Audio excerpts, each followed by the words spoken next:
Good morning mga silo, mayong buntag. Alas 5 pa ng umaga mga silo. Nandito na tayo sa bukid pa, dito sa ating alaga. Lipat ko muna yung ating mga alagang baka. Si Momo, si Bikbik, at saka si Maribik. Okay na, nandun sa tabing kalsada. Good morning! Good morning everyone mga silo. Kaganda. Kaganda ng ano din spot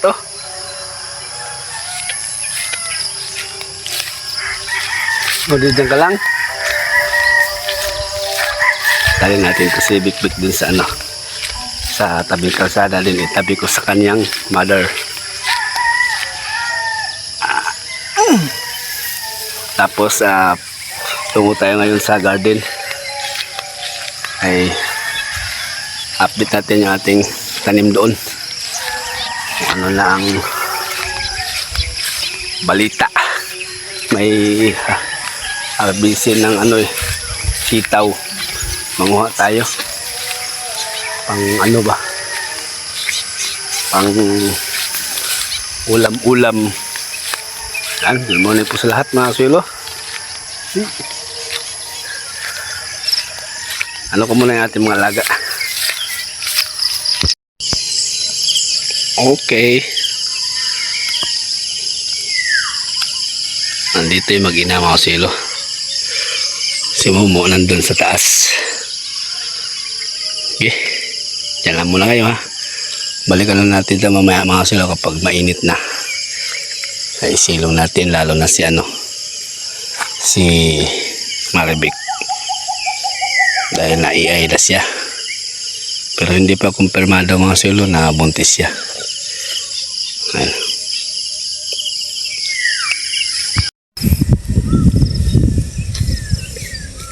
Pasyal tayo uli mga silo din sa ating kalabaw. Ay dyan din tayo butinting sa ating garden mga silo. Ayan si Queenie malaki yung kanyang tiyan mga silo. Expected namin mga anak ito ay November. Puhon.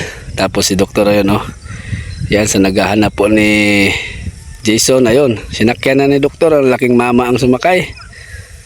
Dahil ayun naararo na namin yan. Pakinabangan na. So di siya magtatrabaho dito ngayon yan sa palayan namin kung sakaling magkatubig na.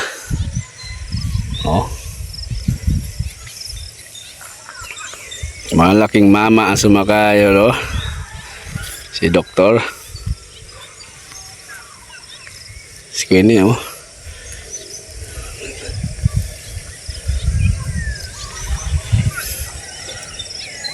malaki na yung kanyang tiyan.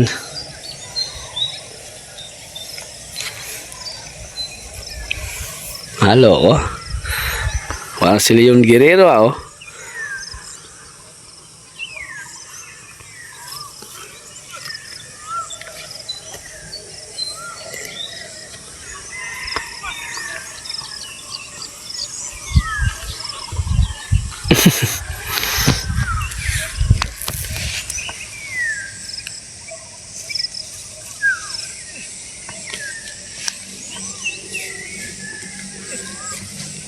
Hoy, budadali ito.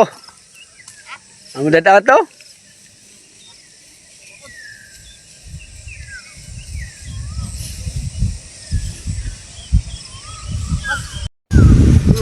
Malaking mama ang sumakay. Ha? Mo lagi? Balik, baka. Balik. Ison.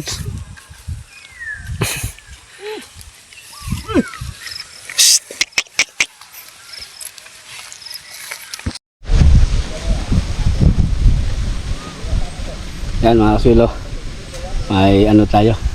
May gagawin tayong din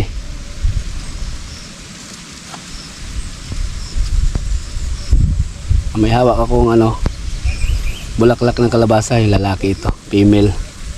So ating dito. Pakita natin para mag siya tuloy ba, hindi malaglag Yan, ito yung female na po. Bulaklak. May bunga siya. Yan ang ating diskarte dito mga silo. Tutusok natin to. Yan. Tinanggalan ko ng petals. Ang naiwan niya yung kanyang ano. Yan. Yung naka ano na yan.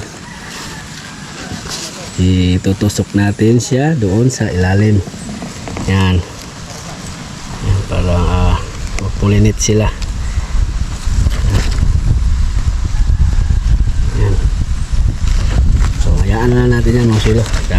Titingnan natin yung update niyan. Yan.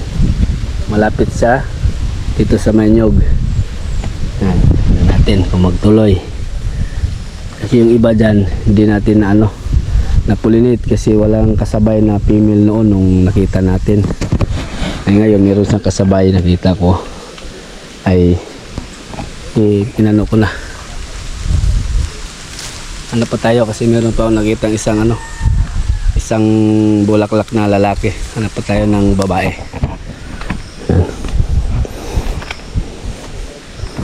Hanap pa tayo.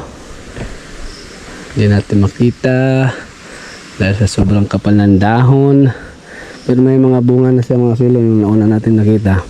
Tinignan ko ngayon hindi naman na ano, hindi naman nalaglag. Yan. Hanap pa tayo. Ano, ito siya mga silo yung lalaki na bulaklak. Tinanggal natin. Ang hahanapin natin ngayon yung babaeng bulaklak.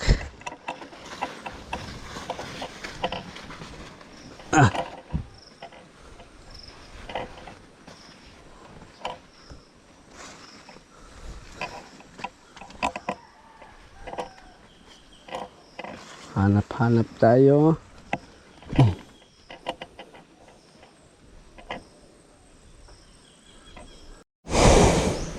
Medyo mainit na mga sulo kaya standby muna kami or tigil muna kami doon sa aming garden.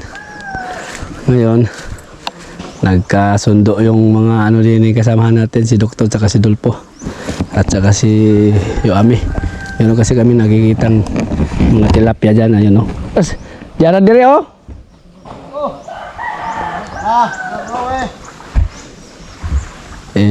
Mangisda muna kami dito mga silo.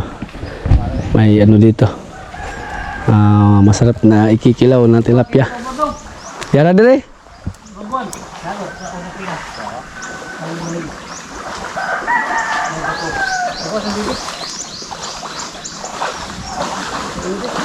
Dire ay.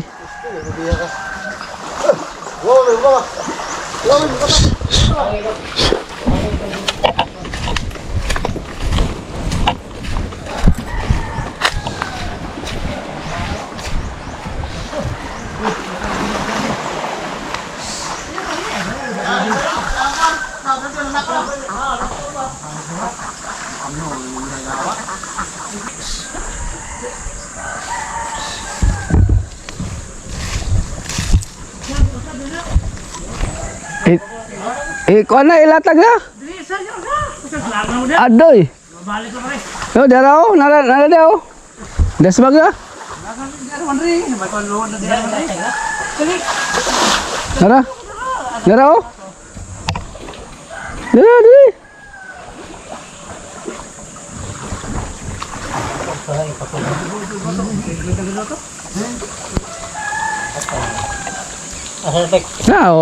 Naka na. Dito tayo, arangan natin. Meron pa din oh.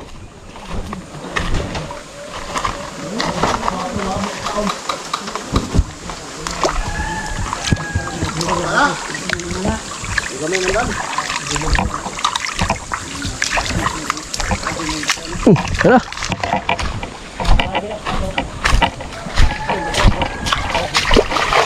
Pababain natin.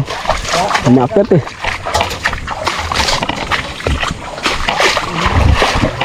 Umaakyat sila.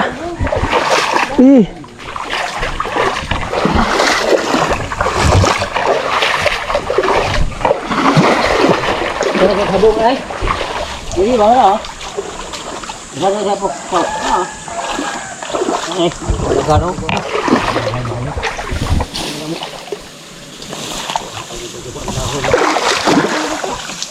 Ha? Magbalik mo gina, di ba magbalik?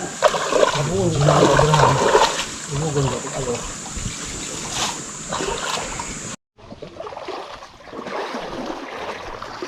Alright, wala pa garo. Ha? Lumog di ba na? Lumog ba? So ayan mga kasulo, kinahaponan ay diretso ako dito sa mga baka natin para papainom ko dito. Dadalhin ko po mga kasulo doon sa sapa. Tapos nga pala wala akong video, hindi na ako nakapag-video pa noon nung nangisda kami, nakahuli kami. Sakto lang na makaulam kami ng pananghalian mga kasulo. So, tapos ay diretso na ako dito sa ating obligasyon sa ating mga alaga mga kasulo. Ayan, nandito na kami sa aking painuman sa may bukal dito mga kasulo. Sa uminom na yung tatlo. Nga pala ay kinabukasan po niyan ay yun lang po yung aking maipakita sa inyo. Medyo matagal-tagal na rin po ako hindi nakapag-upload ulit.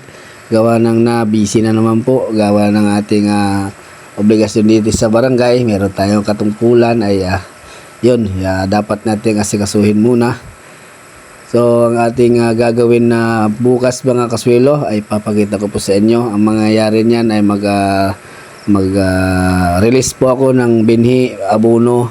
Pero, yun nga ay picture lang yung ating nagawa dahil tayo mismo kasi ang namigay noon at saka yung mga taga City Agriculture na busy po ako. So ito na nga po mga kaswelo, kung natatandaan nyo meron akong pinick up. Ngayon may release mga kaswelo yung ginawa nating binhi or abono. Binhi at saka abono. Yan ang mga beneficiary mga kaswelo. At pagkatapos niyan ay nag-igib pa ako niyan mga kaswelo. Nagsalod ako or nag-ano ko ng tubig para doon sa banda sa amin kasi ilang araw na hindi yung tubig. So ayan, kasama ko na naman yung dalawa kong kasama mga kagawad din babae dahil ako ang nandun kasi sa barangay hall. So ako ang na-tiyempuhan nila. So ako ang pinagmanihon nila mga silo kasi meron din kaming aasikasuhin. So pagkatapos niyan ay balik ako doon sa barangay hall para maglagay ng mga tubig doon sa mga galon at i-deliver natin doon sa mga kabahayan yung banda sa amin. Yan ang aking obligasyon mga kasilo or maipakita muna sa inyo. Wala tayo muna action sa bukid. So pasensya na po kayo mga kasilo. Ito lang po muna ang aking ma-share sa inyo.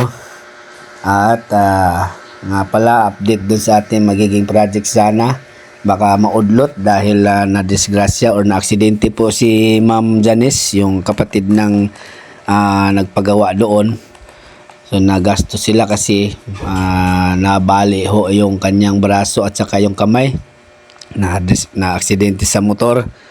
So baka maudlot po, hindi matuloy. Tingnan ko lang kung matuloy yung ating project doon, yung mga extension doon, yung mga naiwan ba. So nga pala, nandito na tayo mga silo, paparada lang po muna. So bali yan po muna ang aking ma-share sa inyo. Yan. Stroll muna mga sulo.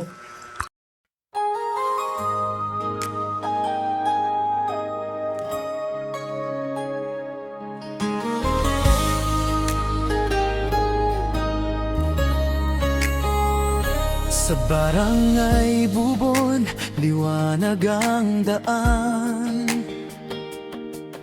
Pagkakaisa ang aming sandigan.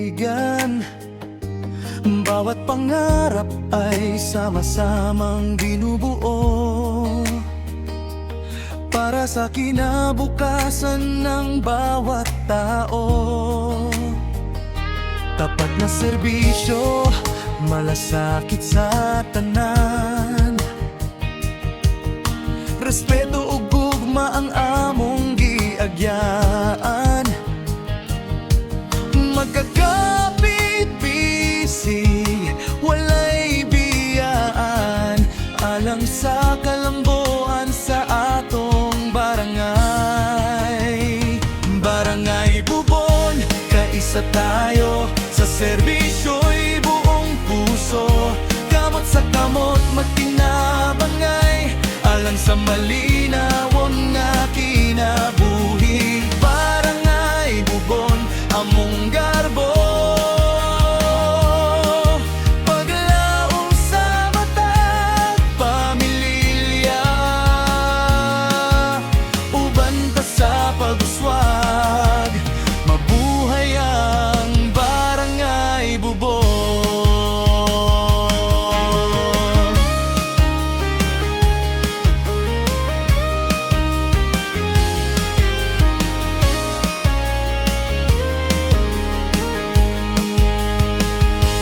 Kabataan, ginikanan ug mga tigulang, parehong binilhon sa among katilingban. Sa kalilinaw ug panaghiusa, mas hayag ang atong kaumahon. Bisan unsang pagsulay nga moabot, dili kita mapildi kung nagkahiusa. Kayang kusog sa Barangay Bubon, nasa katawan nga matinud-ano. Barangay Bubon, kaisa tayo, padayon ng tinuod nga serbisyo. Pagkahiusa ang among kusog, gugma sa katawan ng among tuyo. Atong isigaw sa tibuok kalibutan, Barangay Bubon among garbo, padayon sa kalamboan, mabuhay ang Barangay Bubon.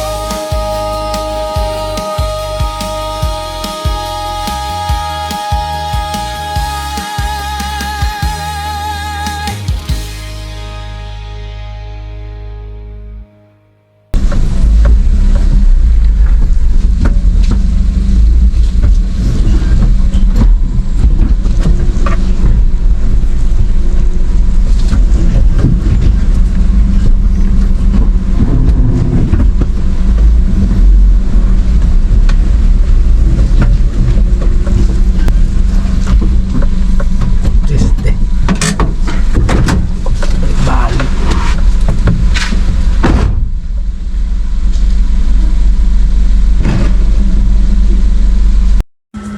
So ayan mga silo, nandito na tayo. Nakabalik na tayo sa Barangay Hall. So balik ako sa aking trabaho dito mga silo, dahil ako nga naantasan din eh. Marami po itong galon, ayan. So nag-ano na ako din eh. Kinarga ko na yung mga may laman. So pagkatapos natin dyan ay i-deliver natin ulit doon sa banda sa amin mga silo, doon sa sitio Tawi-Tawi, dahil wala nga akong tubig doon. So yan ang ating trabaho ngayong maghapon mga silo. So yan lang po muna ang aking ma-share sa inyo. Bali naabala po ako ngayon sa aking bilang may katungkulan. So unahin ko muna po ito. Pagkatapos ay diretso na po ako doon kinabukasan sa ating mini garden para i-update mga kaswilo. Kaya hindi na ako nakapasal doon, kaya naabala tayo, nabisi tayo rin eh. Si doktor na ang bahala doon mga kaswilo. So bukas natapos ko na kasi yung diretso tayo doon bukas ng umaga. Pangkay dito pagkuhan, sawang.